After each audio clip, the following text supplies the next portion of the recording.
मेरा नाम मंजरी है। मेरी शादी को अभी 4 महीने गुजरे थे। मेरी ससुराल में कामकाज करने वाला कोई भी नहीं था। काफी बड़ा घर था। इतने बड़े घर की मुझे अकेले ही सफाई करनी होती थी। ऊपर से खाना भी बनाना होता था। कभी कभी मेरे पति को मुझ पर तरस आ जाता तो वो मुझे बाजार से खाना लाकर दे दिया करते थे। लेकिन हर बार तो ऐसा नहीं हो सकता था, क्योंकि बाजार का खाना नुकसानदायक होता है। मुझे तो कुकिंग करने का बहुत शौक था। मैं नए नए टाइप की डिशेस बनाती थी। लेकिन ससुराल में इतना ज़्यादा काम था कि खाना बनाते टाइम पर मैं थक जाती थी, क्योंकि आधे से ज़्यादा दिन तो मुझे घर की साफ सफाई में ही गुजर जाता था। मेरे पति का घर बहुत अच्छा था। इस घर में लगभग 6 कमरे बने हुए थे।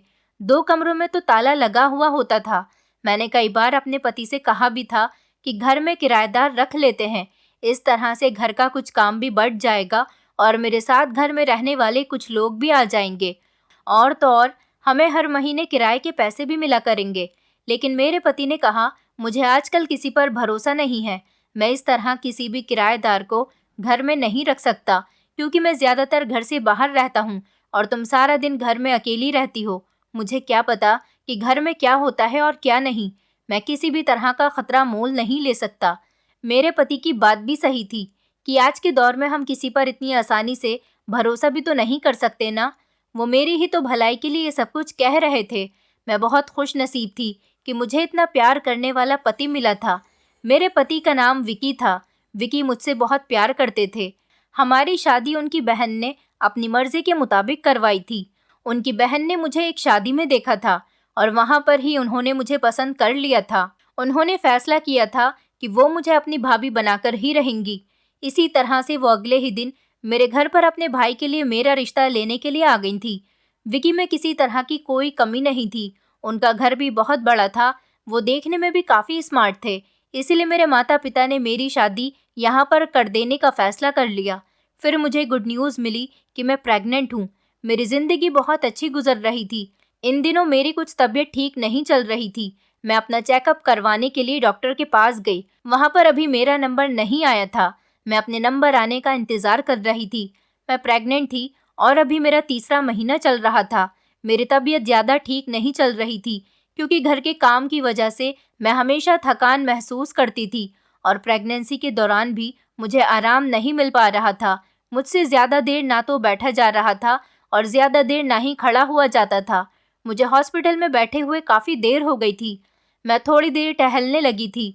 चलते चलते जब मैं काउंटर तक पहुंची थी, सोचा कि यहाँ पर अपने नंबर आने के बारे में भी पूछ लेती हूँ कि मेरा नंबर कितनी देर में आएगा।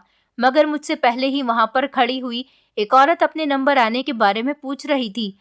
मैंने अपने बारे में पूछा तो काउंटर पर बैठे हुए लड़के ने बताया कि आपका नंबर 4 लोगों के बाद आएगा। मैं वापस अपनी जगह पर आकर बैठ गई थी। जो औरत मुझसे पहले वहाँ पर अपनी बारी आने के बारे में पूछ रही थी, फिर वो मेरे बराबर में आकर बैठ गई और रोने लगी। मुझसे उस बेचारी का रोना नहीं देखा जा रहा था। फिर मैंने उनसे पूछ लिया, आंटी आपको क्या परेशानी है? आप क्यों रो रही हो? वो औरत कहने लगी, मैं यहाँ पर अपनी छोटी बेटी को दिखाने के लिए लाई हूँ। मेरी बेटी प्रेग्नेंट है। मेरी बेटी की शादी एक लापरवाह इंसान के साथ हो गई। उसने मेरी बेटी को अपने प्यार के जाल में फंसा लिया और मेरी बेटी को प्रेग्नेंट करके छोड़ दिया। मेरी बेटी कहती है कि उसने उसके साथ शादी की है, लेकिन अब बुरे वक्त में उसे अपनी पत्नी का साथ देना चाहिए। पर वो है कि मेरी बेटी से कभी कभी मिलने आता है और उसे कभी कभी पैसे दे जाता है। आजकल तो 1000 खर्चे होते हैं। अब जब से उसे पता चला है कि मेरी बेटी प्रेग्नेंट है, तब से वो अपनी पत्नी से मिलने के लिए आया ही नहीं है। मेरी बेटी ने अपने भाव खुद ही फोड़ लिए थे, उस इंसान के साथ चोरी चुपके शादी करके। मेरी बेटी की हालत मुझसे देखी नहीं जाती। उसकी तबीयत दिन ब दिन बिगड़ने लगी थी, क्योंकि वो प्रेग्नेंट है और उसे इलाज की ज़रूरत है। क्या बताऊं बेटी, मेरा दिल तो माँ का है ना। माँ तो कुछ भी करके अपनी औलाद का भला ही करना चाहती है। मैं भी गरीब औरत हूँ। मेरे पास भी खाने को कुछ नहीं है। एक बेटा है और एक बहू है। बेटा मेहनत से काम करता है, फिर भी उसे बहुत कम पैसे मिलते हैं, जिसमें हम लोगों का गुजारा बड़ी मुश्किल से होता है। मेरे पास पैसे नहीं हैं, लेकिन फिर भी यहाँ किसी से पैसे उधार लेकर अपनी बेटी का इलाज करवाने के लिए आ गई हूँ। बस यही सोच रही हूँ कि अगर डॉक्टर ने महंगी दवाई लिख दी तो मैं अपनी बेटी का इलाज कैसे कर सकूँगी, क्योंकि मेरे पास तो इतने पैसे ही नहीं हैं। मैंने उनको तसल्ली दी और कहा कि आप फिक्र मत करो। मैंने उन्हें अपने पर्स से निकालकर 2,000 रुपये दे दिए थे और कहा कि अभी मेरे पास इतने ही पैसे हैं, अगर ज़्यादा पैसे होते तो मैं आपको और दे देती। आप अपनी बेटी का इलाज कराओ। मुझे अफसोस हो रहा था आंटी की बेटी पर। मैंने उनकी बेटी को देखा तो नहीं था, वो लंबा सा घूंघट किए हुए बैठी हुई थी। उन्होंने मुझसे कहा कि मुझ जैसी औरत को तो कोई नौकरी भी नहीं दे रहा। मैं चाहती हूँ कि लोगों के घरों में नौकरी कर सकूं ताकि घर में कुछ पैसे आ सकें और हम लोगों की मदद हो सके। लेकिन मुझ जैसी बूढ़ी औरत को देखकर लोग कहते हैं कि ये तो हमारे घर का भी काम ढंग से नहीं कर पाएगी। वो मेरे सामने हाथ जोड़कर कहने लगी, तुम्हारा बहुत बहुत शुक्रिया बेटी, भगवान तुम्हें हर खुशी दे। तुमने आज ये पैसे देकर मुझ पर बहुत बड़ा एहसान किया है। मैंने कहा, आंटी जी, क्या आपको काम की ज़रूरत है? वो बोली, हाँ, मुझे काम की बहुत ज़्यादा ज़रूरत है, क्योंकि ना तो मैं अपनी बहू को कहीं पर काम करने के लिए भेज सकती हूँ और ना ही अपनी बेटी को। मेरा बेटा तो पहले से ही नौकरी पर जाता है। मैं चाहती हूँ कि मैं अपने परिवार के लिए कुछ कर सकूँ। मैं एक विधवा औरत हूँ। अगर मेरा पति जिंदा होता तो आज मुझे इतनी परेशानी भरे दिन देखने ना पड़ते। मुझे उन आंटी पर बड़ा ही अफसोस हुआ था। फिर मेरे दिमाग में एक आइडिया आया कि क्यों ना मैं उन्हें अपने घर काम पर रख लेती हूँ। इस तरह से उनकी मदद भी हो जाया करेगी और मेरा भी काम हो जाया करेगा। वैसे भी इन दिनों मैं प्रेग्नेंट हूँ और मुझसे प्रेगनेंसी में ज़्यादा काम नहीं हो रहे। मैंने उनसे कहा, आंटी, क्या आप मेरे घर नौकरी कर सकती हो? दरअसल मैं इस शहर में नई आई हूँ और मेरे पति की भी पोस्टिंग दूसरे शहर में है। मैं घर पर अकेली रहती हूँ। मेरा घर बहुत बड़ा है और मेरे घर के बहुत सारे काम हैं। मुझ अकेली से नहीं हो पाते। अगर आप मेरा साथ दे दिया करोगी तो मेरी कुछ हेल्प हो जाएगी। वो औरत मेरी बात सुनकर बहुत खुश हो गई थी और कहने लगी, बेटी, तुमने तो मुझ पर पहली ही मुलाकात में बहुत सारे एहसान कर दिए। शायद मैं तुम्हारा एहसान सारी ज़िंदगी नहीं भूल सकूंगी। मैंने इस औरत को अपना एड्रेस और मोबाइल नंबर एक पर्चे पर लिखकर दे दिया था। तब तक मेरा नंबर भी आ गया था और मैं अपना चेकअप करवाने के लिए डॉक्टर के केबिन में चली गई थी। अगले दिन सुबह के 8 बजे के टाइम पर वो हमारे घर पर पहुंच चुकी थी। मैंने उनसे बहुत अच्छे तरीके से बात की थी और आज पहले दिन मैंने उनको अपने हाथ से चाय बनाकर पिलाई थी। वो मेरी आदत से बहुत खुश हुई थी और बार बार मुझे आशीर्वाद दे रही थी। मैंने उनको घर का सारा कामकाज समझा दिया था और खुद थोड़ा आराम करने के लिए अपने कमरे में चली गई थी। अचानक ही मुझे नींद आ गई थी। मैं लगभग 3 घंटे तक सोती रही थी। जब मेरी आँख खुली और मैं अपने कमरे से बाहर आई तो ये देखकर हैरान रह गई थी कि आंटी तो घर के काम में बिजी थी। मैंने देखा कि उन्होंने मेरे पूरे घर को शीशे की तरह चमका दिया था और अब वो कपड़े धो रही थी। वो औरत काम में काफ़ी परफेक्ट थी। इतनी उम्रदार होने के बावजूद भी उन्होंने बड़ी फुर्ती और सफाई के साथ घर के काम को अच्छी तरह से संभाल लिया था। मैं उनके काम से बहुत इम्प्रेस हुई थी। मैंने उनसे कहा, आंटी, मुझे आपका काम बहुत पसंद आया है। आपकी नौकरी पक्की है। आपको ही अब मेरे घर पर हर रोज़ काम करने के लिए आना होगा। वो मेरी बात से बहुत खुश हो गई थी। आज पहले दिन ही मैंने उनको खर्चा पानी के 2,000 रुपये दे दिए थे और कहा था कि अपने लिए कुछ खाने का लेती जाना। अगले दिन फिर से वो हमारे घर पर काम करने के लिए आ गई थी तो उनके साथ एक जवान लड़की भी आई थी। उसने घूंघट कर रखा था। मैं इस लड़की को पहचान रही थी क्योंकि ये वही लड़की थी जिसको कल मैंने अस्पताल में देखा था। ये तो आंटी की बेटी थी और ये हमारे घर पर आंटी के साथ आ गई थी। मैंने उनसे कहा, ये आपकी बेटी है ना? आंटी ने बताया कि मेरी बेटी का नाम ममता है। बेटी, अगर तुम्हें कोई एतराज़ न हो तो मैं अपनी बेटी को यहाँ पर काम करने के लिए रख सकती हूँ। मेरी बूढ़ी हड्डियों में अब इतनी जान नहीं है कि मैं इतना सारा काम करूँ। आपका घर तो बहुत बड़ा है और इस घर के बहुत सारे काम हैं, इसलिए तुमको कोई एतराज़ न हो तो मैं अपनी बेटी को भी साथ ले आया करूँ। मुझे भला कोई एतराज़ तो नहीं था, लेकिन उनकी बेटी प्रेग्नेंट थी, पर आंटी ने बताया था कि उसकी तबीयत भी ठीक नहीं है। फिर वो उसे यहाँ पर काम करने के लिए क्यों लेकर आई थी? मैंने उनसे ये सवाल किया तो वो कहने लगी कि मेरी बेटी की तबीयत अब काफ़ी बेहतर है और इसके अब बच्चा होने वाला है। इसे अपने बच्चे के बारे में भी तो सोचना है। ये थोड़ा बहुत कामकाज करेगी तो इसके पास भी कुछ पैसे आएंगे। आखिर माँ बनने के बाद इसे पैसों की ज़रूरत होगी। इसलिए इसने मुझसे यहाँ आने की ज़िद की थी तो मैं इसको यहाँ पर लेकर आ गई और मैं भी अकेली आपके इतने बड़े घर का काम नहीं संभाल सकती। मैंने कहा, ठीक है, कोई बात नहीं, एक नहीं तो 2 लोग ही सही, इसमें तो मेरा ही फ़ायदा था। मैंने कहा, ठीक है, आप इनको रोज़ ले आया करो, मुझे कोई प्रॉब्लम नहीं है। इस तरह आंटी के साथ हर रोज़ उनकी बेटी ममता हमारे घर पर आने लगी थी। मुझे उस बेचारी को देखकर बहुत ही तरस आता था। बेचारी का पति उसे कोई वैल्यू ही नहीं देता था। ममता हमेशा घूंघट ही किए हुए रहती थी। मैं एक दिन ममता के ऊपर हंसने लगी। मैंने उससे कहा, ममता, तुम हमेशा घूंघट किए हुए क्यों रहती हो? आखिर तुम किससे अपने आप को छुपाने की कोशिश करती हो? मुझसे या फिर अपनी माँ से? मेरी बात का जवाब ममता के बजाय उसकी माँ ने दिया था। वो जल्दी से मेरे करीब आकर कहने लगी, बेटी, हमारी जात पात में लड़कियां और औरतें घूंघट काढ़ कर ही घर से निकलती हैं। मैंने कहा, कोई बात नहीं, लेकिन अब ये तो घर में है, अब तो इसे घूंघट नहीं करना चाहिए। जब यहाँ से जाएगी तो घूंघट कर लेगी। हमारे घर में तो कोई मर्द भी नहीं है जो इसे देख सके। आपको तो पता है कि मेरे पति एक हफ्ते के लिए शहर से बाहर गए हुए हैं। वो मेरी बात सुनकर खामोश हो गई थी। उन्होंने मेरा कोई जवाब नहीं दिया था।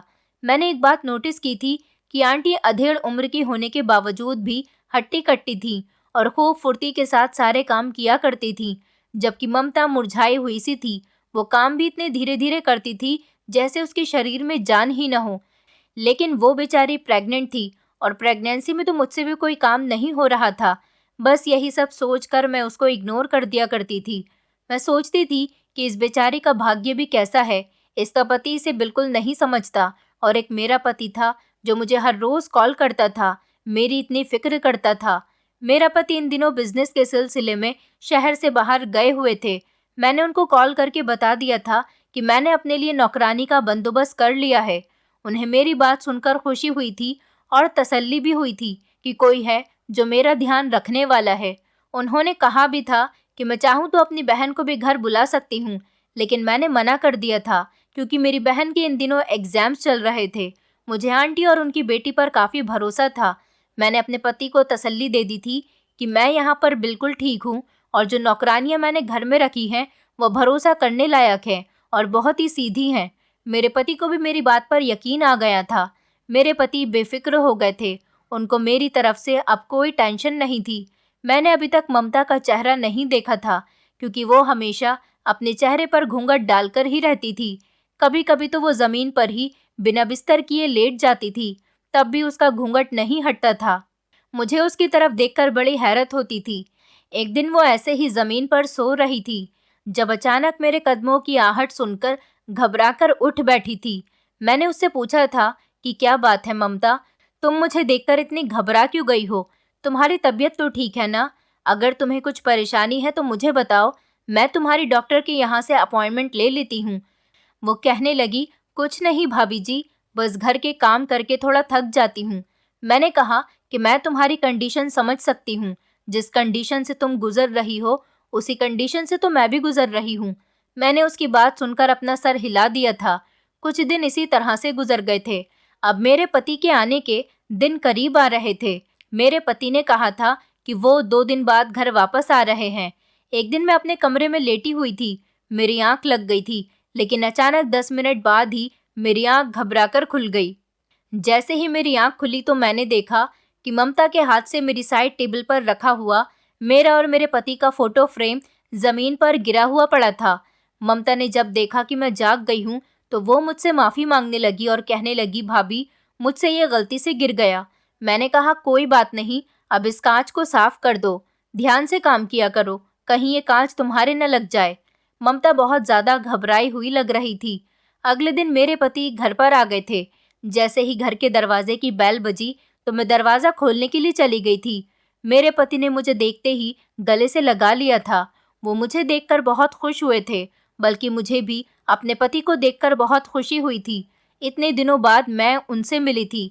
मैंने ममता को आवाज़ लगाई, ममता, एक गिलास ठंडा पानी लेकर आ जाओ। ममता ट्रे में पानी का गिलास लेकर आ गई थी। ममता मेरे पति को देखकर शॉक्ड रह गई थी। वो अपनी जगह पर ही जमकर खड़ी हो गई थी। मैं ममता को देख रही थी कि वो मेरे पति के सामने पत्थर बनकर जम गई थी। मैंने ममता से कहा, पानी दो ना, क्या कर रही हो? ममता ने जल्दी से मेरे पति के हाथ में पानी का गिलास दिया। मेरे पति ने पानी पी लिया था। पानी का गिलास वापस लेकर ममता वहां से चली गई थी और मेरे पति मुझे बता रहे थे कि उन्होंने दूसरे शहर में काफ़ी एंजॉय किया था। हम लोग बातें कर ही रहे थे कि थोड़ी देर के बाद आंटी ट्रे में 2 कप चाय लेकर आ गई थी। मैंने आंटी को अपने पति से मिलवाया और अपने पति को बताया कि ये आंटी हैं जिनको मैंने काम पर रखा हुआ है और ममता इनकी बेटी है। ये दोनों माँ बेटी ही हमारे घर पर काम करने के लिए आती हैं। लेकिन मैं हैरान रह गई थी कि मेरे पति आंटी को बड़ी गौर गौर से देख रहे थे। मेरे पति के चेहरे पर पसीना था और आंटी भी मेरे पति को बड़ी गौर से देख रही थी। मेरी समझ नहीं आ रहा था कि ये दोनों माँ बेटी मेरे पति को इतना ध्यान से क्यों देख रही थी। मैंने जल्दी से बात की शुरुआत की और कहा कि मुझे लगता है आप लोग एक दूसरे को जानते हो। आंटी ने जल्दी से टेबल पर चाय की ट्रे रखी और वहाँ से चली गई थी। मेरे पति कहने लगे, नहीं, मैं तो इन लोगों को नहीं जानता। मेरे पति ने कहा कि तुमने दोनों माँ बेटी को काम पर रखा हुआ है, तुम इन लोगों को जानती भी हो या तुमने बिना जान पहचान के ही इन लोगों को घर में काम पर रख लिया है। मैंने कहा, इन लोगों को हमारे घर पर काम करते हुए 15 दिन से ज़्यादा हो गए। ये दोनों बहुत सीधी सादी हैं और तुम्हें पता है उनकी जो बेटी है ममता, वो बेचारी मेरी तरह प्रेग्नेंट है। उसका पति उसे प्रेग्नेंट करके मायके में छोड़ गया था। इस प्रेगनेंसी के वक्त उसे अपनी पत्नी का साथ देना चाहिए। वो तो अपनी पत्नी को छोड़कर ना जाने कहाँ चला गया। हाँ, अपनी पत्नी के लिए कभी कभी वो थोड़े बहुत पैसे भेज देता है। मैंने अपने पति की तरफ देखकर कहा, आप बहुत अच्छे हो। भगवान करे हर लड़की को आप जैसा ही हस्बैंड मिले। आप मुझसे बहुत प्यार करते हो। मैं बहुत लकी हूँ जिसे आप जैसा पति मिला है। मेरे पति को मेरी बात सुनकर कोई ज़्यादा खास खुशी नहीं हुई थी। वो बस मामूली सा मुस्कुराकर उठ गए थे और नहाने के लिए चले गए थे। मैंने आंटी से कहा था कि टेबल पर खाना लगा दें, हम लोग अभी थोड़ी देर में खाना खाएंगे। थोड़ी देर के बाद मेरे पति नहा धोकर फ्रेश हो गए थे। हम दोनों कमरे में ही थे जब मेरे पति मेरे करीब आए और कहने लगे, मुझे इन दोनों नौकरानियों में कुछ गड़बड़ लग रही है। मैं चाहता हूँ कि तुम इन दोनों को नौकरी से निकाल दो। मैंने अपने पति से कहा, आपको क्या हो गया है विकी? ये दोनों बहुत अच्छी हैं। अभी आपने इन दोनों का काम नहीं देखा। जब आप काम देखोगे तो उनकी खूब बहुत तारीफ करोगे। ये बहुत सफाई से काम करती हैं। जैसा मैं कहती हूँ वैसा ही करती हैं। अभी तक इन्होंने मुझे किसी भी शिकायत का मौका नहीं दिया। फिर भला मैं उनकी कोई भी गलती हुए बिना ही काम से कैसे निकाल सकती हूँ? विकी कहने लगे, मंजरी, तुम बहुत भोली हो। तुम ऐसी चालाक और शातिर औरतों के बारे में नहीं जानती हो। ऐसी औरतें पहले अच्छी तरह से घर का जायजा लेती हैं, मालिक मालकिन का भरोसा जीत लेती हैं और उसके बाद अपना हाथ साफ करके रफा दफा हो जाती हैं। मैंने कहा, विकी, आपका दिमाग खराब हो गया है क्या? आप पहले मेरे साथ चलो, हम दोनों साथ बैठकर खाना खाते हैं। कितने दिन हो गए हैं हम लोगों ने एक साथ बैठकर खाना नहीं खाया। मैं अपने पति का हाथ पकड़कर उन्हें नीचे ले आई थी। मैंने देखा कि आंटी और ममता टेबल पर खाना लगा रही थी। मैंने ममता और आंटी से कहा, आप दोनों भी आज टेबल पर ही बैठकर हम दोनों के साथ खाना खा लीजिए। मुझे खुशी होगी अगर आप लोग हमारे साथ खाना खाएंगी तो। आंटी ने तो कुछ नहीं कहा था, लेकिन ममता ने कहा, नहीं भाभी जी, आप खाना खाओ। मुझे आपसे कहना था कि मैं छुट्टी लेकर अपने घर जाना चाहती हूँ। मैंने कहा, इतनी जल्दी? अभी तो दोपहर के 3 बज रहे हैं। तुम्हें रात का खाना भी तो बनाना है ना। और आज तो वैसे भी मेरे पति आए हुए हैं। आप दोनों को मेरे पति के लिए उनकी पसंद का खाना बनाना है। ममता ने हाँ करते हुए गर्दन हिला दी थी, लेकिन ममता की आवाज़ से मुझे कुछ गड़बड़ लग रही थी। ऐसा लग रहा था जैसे उसकी आवाज़ रोई रोई हो रही है। इधर आंटी का भी चेहरा बहुत उदास था। इन दोनों माँ बेटी को क्या हो गया था, मेरी तो कुछ समझ नहीं आ रहा था। इसी तरह से रात हो गई थी और 8 बजते ही आंटी और ममता दोनों ही सारे काम से फ्री होकर मेरे घर से चली गई थी। अगले दिन जब वो घर पर आई तो मेरे पति ने दरवाज़ा खोला था। तभी अचानक मैं भी वहाँ पर पहुँच गई। मैं ये देखकर हैरान हो गई कि मेरे पति ममता से कुछ बात कर रहे थे, लेकिन क्या बात कर रहे थे मेरी कुछ समझ नहीं आई थी। मैंने नोटिस किया था कि जिस दिन से विकी घर में आए थे, आंटी और ममता हम दोनों पर बहुत ज़्यादा नज़र रखने लगी थी। इसी तरह से काफ़ी दिन गुजर गए थे, लेकिन मैं और विकी जब भी रूम में होते तो ममता छुप छुप कर दरवाजे के बाहर खड़ी होकर बाहर हम दोनों को देखती थी। मुझे ममता की हरकतें कुछ अजीब लगने लगी थी। इधर आंटी का बिहेवियर भी मेरे साथ बहुत अजीब सा हो गया था। पहले वो जितनी बातें किया करती थी, अब दोनों ही माँ बेटी खामोश सी रहने लगी थी। अब तो ममता का थोड़ा थोड़ा पेट भी निकलने लगा था और मेरा भी, क्योंकि हम दोनों की डिलीवरी में सिर्फ 1 महीने का ही फ़र्क था। मैंने देखा था कि ममता अब दिन ब दिन कमज़ोर होती जा रही थी। मैं जो खाती थी उसे भी मैं खाने के लिए वही दिया करती थी, लेकिन वो मेरी दी हुई हर चीज़ से इनकार कर देती थी। मुझे लगा कि शायद अब उसकी तबीयत ज़्यादा ख़राब रहने लगी है, इसीलिए उसका बिहेवियर ऐसा हो गया। हालांकि इस हालत में आंटी को उसे यहाँ पर काम पर नहीं लाना चाहिए था। मैंने एक दिन आंटी को अपने पास बुलाया और उनसे कहा कि आंटी, मुझे लगता है कि अब आपको ममता को हमारे यहाँ काम पर नहीं लाना चाहिए। मेरी बात सुनकर आंटी खामोश हो गई थी। उन्होंने मेरी किसी बात का जवाब नहीं दिया था। एक दिन मैं अपने कमरे में सो रही थी। मेरी आंख खुली तो मैंने देखा कि मेरे पति कहीं भी मौजूद नहीं थे। मैं अपने पति को ढूंढती हुई पूरे घर में घूम रही थी। तभी अचानक मुझे किचन से किसी के बोलने की आवाज़ आई। मैं जैसे ही किचन में गई तो मेरे पति और आंटी आपस में कुछ बातें कर रहे थे। मुझे देखते ही वो दोनों खामोश हो गए थे। आज आंटी ममता को मेरे कहने के मुताबिक मेरे घर काम करने के लिए नहीं लेकर आई थी। मेरे पति ने जैसे ही मुझे देखा तो वो कहने लगे, अरे मंजरी, तुम्हारी तबीयत ठीक नहीं है, तुम यहाँ क्यों आ गई? मैंने कहा, आप मुझे कहीं दिखाई नहीं दे रहे थे, मैं आपको ही तलाश कर रही थी। तो वो कहने लगे, तुम सो रही थी। मैंने सोचा कि मैं आंटी से कह देता हूँ कि मेरे लिए एक कप चाय बना दे, इसीलिए मैं किचन में आ गया था। अपने पति की बात सुनकर मैं मुस्कुरा दी थी, लेकिन ना जाने क्यों मुझे अपने पति के चेहरे के एक्सप्रेशन से ऐसा लग रहा है जैसे वो मुझसे झूठ बोल रहे हैं, जबकि आंटी के चेहरे की भी हवाइयाँ उड़ी हुई थी। मैं कंफ्यूजन का शिकार हो रही थी कि जिस दिन से मेरे पति घर आए थे, आंटी का बिहेवियर पूरी तरह से बदल गया था। वो जिस तरह से दिखती थी, जिस तरह से मुझसे बात करती थी, ये सब कुछ बहुत डिफरेंट था। मेरे पति के आने के बाद बिल्कुल उन्होंने अपना अंदाज बदल लिया था। अगले दिन आंटी काम पर नहीं आई थी। मुझे लगा शायद उनके घर में कोई इमरजेंसी आ गई होगी, इसलिए मैंने कॉल करके उनके बारे में पूछा तो ममता ने कॉल उठाई थी। उसने कहा कि माँ की तबीयत ठीक नहीं है। मैंने कहा चलो कोई बात नहीं, जब आंटी की तबीयत ठीक हो तब वो आ जाएंगी। मैंने ममता से ज़्यादा बातचीत नहीं की थी क्योंकि उसकी हरकतें मुझे कुछ ठीक नहीं लग रही थी। इसी तरह से काफ़ी दिन गुजर गए थे और आंटी अभी तक काम पर नहीं आई थी। मैं अपने पति से कह रही थी कि न जाने आंटी को क्या हो गया, वो हमारे यहाँ काम पर आ ही नहीं रही। ममता ने बताया था कि उनकी तबीयत ठीक नहीं है। मैंने अपने पति से कहा कि हमें उनके घर जाना चाहिए, उनकी तबीयत ज़्यादा ही ख़राब होगी, तभी तो उन्होंने यहाँ आने में इतने दिन लगा दिए और हो सकता है उन्हें पैसों की भी ज़रूरत हो। विकी कहने लगे, तुम कैसी फालतू की बातें कर रही हो, हम नौकरानियों के घर जाएंगे, अभी हमारे इतने बुरे दिन नहीं आए हैं। उन्हें पैसों की ज़रूरत होगी तो वो खुद आकर ले लें, लेकिन हम वहाँ नहीं जाएंगे। मैंने कहा, मुझे भी तो बहुत परेशानी हो रही है, आप जानते हो कि मेरी प्रेगनेंसी के दिन चल रहे हैं, मैं घर का काम कैसे संभालूं? लेकिन मेरे पति बार बार इनकार कर रहे थे। उन्होंने कहा, इन लोगों को काम से निकाल दो, मैं तुम्हारे लिए दूसरी नौकरानी का अरेंजमेंट कर दूंगा। मैंने कहा, मैं किसी और पर भरोसा नहीं कर सकती, मुझे आदत हो गई है आंटी के काम की, इसलिए मैं आंटी को ही बुलाकर रहूंगी। ना जाने क्यों मेरे पति को मेरी इस बात का इतना बुरा लगा था कि वो भड़क उठे थे। उन्होंने कहा, तुम्हें इन लोगों पर कुछ ज़्यादा ही भरोसा हो गया है मंजरी, ये औरत तुम्हें मेरे खिलाफ भड़काती होगी, तभी तो तुम मेरी किसी भी बात को नहीं मान रही हो। अब तो तुम या इन लोगों को अपने घर बुलाओ या फिर मुझे इस घर में सुकून के साथ रहने दो। मेरे पति ये बात कहकर घर से बाहर निकल गए थे। मेरे तो कुछ समझ नहीं आ रहा था कि वो क्या कहने की कोशिश कर रहे हैं और उनको मेरी बात का इतना बुरा क्यों लगा था। इधर मेरा ध्यान बार बार आंटी की तबीयत पर पड़ा हुआ था कि ना जाने उनके साथ क्या हो रहा है, उन्हें ज़रूर पैसों की ज़रूरत होगी। मैंने सोचा कि मैं ड्राइवर के साथ जाकर आंटी को थोड़े से पैसे दे आती हूँ। मैं ड्राइवर के साथ आंटी के घर चली गई थी क्योंकि एक बार उन्होंने मुझे अपने घर का एड्रेस दिया था।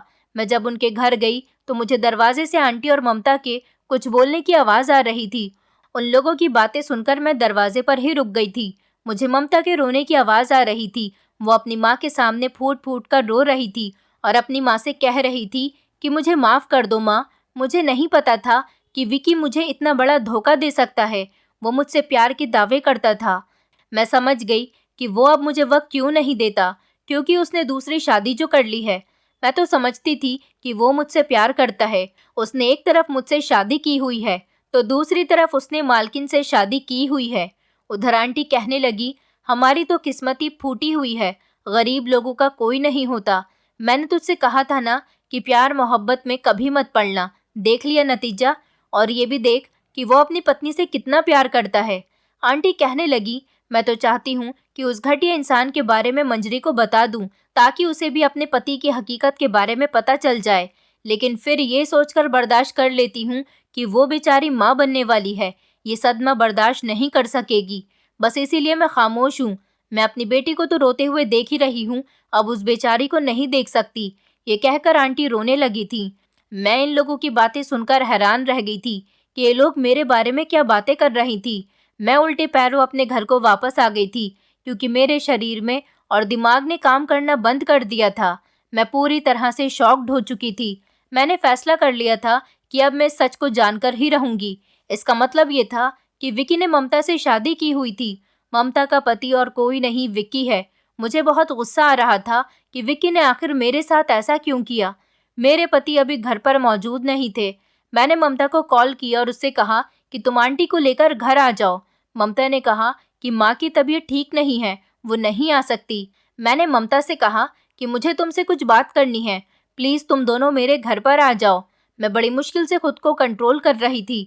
ममता और आंटी 1 घंटे के बाद मेरे घर पर आ गई थी। मेरे पति भी घर आ चुके थे। मैंने आज ममता से कहा था कि तुम्हें आज अपने चेहरे का घूंघट हटाना ही होगा। मैं तुम्हें देखना चाहती हूँ। वो अपने चेहरे का घूंघट नहीं हटा रही थी। मैंने ज़बरदस्ती उसके चेहरे से घूंघट हटा दिया था। मैंने देखा था कि वो भोली भाली और मासूम सी लड़की थी। ये सब देखकर मेरे पति के चेहरे के भी एक्सप्रेशन बदल चुके थे। मैंने अपने पति से सवाल किया, क्या आप इस लड़की को जानते हो? मेरे पति घबरा गए थे और इनकार करते हुए सर हिलाने लगे। फिर मैंने ममता के चेहरे की तरफ देखा, जिसकी आंखों से आंसू निकलने शुरू हो गए थे। फिर मैं उनसे कहने लगी, क्या ममता आपकी पत्नी है? मेरे पति ने जल्दी से चौंक कर मुझे देखा था। वो सहम गए थे। मैंने कहा, मैं सब कुछ सच सच जानना चाहती हूँ। मेरे पति और ममता दोनों ही खामोश खड़े हुए मुझे देख रहे थे, लेकिन कोई जवाब नहीं दे रहे थे। मैं उन लोगों के जवाब का इंतजार कर रही थी। मैं रो रही थी। मेरी बात का जब किसी ने जवाब नहीं दिया तो मैंने कहा, विकी, मैं अपनी जान ले लूंगी। मुझे बताओ कि तुम दोनों के बीच क्या चल रहा है? क्या तुमने ममता से शादी की है? वो तुम्हारी पत्नी है। विक्की अचानक बोल पड़े थे। कहने लगे, हाँ ममता मेरी पत्नी है। ये सुनकर तो मेरी दोनों आंखें फटी की फटी रह गई थी। आज मुझे ऐसा लग रहा था जैसे मेरे कानों में मेरे पति की आवाज़ नहीं पड़ रही, बल्कि कोई मुझे जान से मारने की कोशिश कर रहा है। धीरे धीरे मेरे शरीर से जान निकल रही है। मुझे लग रहा था कि ये बात सुनने से पहले मैं मर क्यों नहीं गई। मेरे पति ने कहा, मुझे माफ़ कर दो मंजरी, मैं तुमसे शादी नहीं करना चाहता था। मैं ममता से ही शादी करना चाहता था। मैं ममता से बहुत प्यार करता था। ममता गांव की भोली भाली सी लड़की है। ममता के परिवार वाले यहाँ पर शिफ्ट हो गए थे। ममता और मेरी मुलाकात एक दिन रास्ते में हुई थी। मैंने इसकी मदद की थी। ये रास्ता भटक गई थी, तभी से मुझे इससे प्यार हो गया था। मैं जानता हूँ कि ममता एक गांव की अनपढ़ और मामूली सी शक्ल वाली लड़की है, जो कि इस शहर में आकर रह रही है, लेकिन मैं इस पर अपना दिल हार बैठा था। मैं इसे बहुत प्यार करने लगा था। ममता भी मुझसे बहुत प्यार करती थी और मेरे साथ चोरी चुपके घूमने जाती थी। लेकिन एक दिन हम दोनों से बहुत बड़ी गलती हो गई थी। ममता प्रेग्नेंट हो गई। ये बात पता चलते ही मैंने फौरन ही मंदिर में जाकर ममता से खामोशी के साथ शादी कर ली थी और इस बारे में किसी को कुछ नहीं बताया था। अगले ही महीने पता चला कि मेरी दीदी ने भी मेरा रिश्ता तय कर दिया। मैंने अपनी दीदी से इनकार किया था कि उनकी पसंद की लड़की के साथ मैं शादी नहीं करना चाहता, लेकिन मेरी दीदी ने कहा कि अगर तुमने मेरी मर्जी के मुताबिक शादी नहीं की तो मैं तुमसे सारे संबंध ख़त्म कर दूंगी। मेरी दीदी ने जब मुझे धमकी दी तो मैं बहुत डर गया था। इधर मैं ममता को धोखा नहीं देना चाहता था और उधर मैं अपनी बहन को भी नहीं छोड़ सकता था, क्योंकि मेरे पास इस दुनिया में बहन के अलावा कोई भी रिश्ता नहीं है। मेरी बहन ने मुझे अपने फैसले के बीच में इतना बांध दिया था कि मैं अपनी मोहब्बत को छोड़ने को तैयार हो गया था।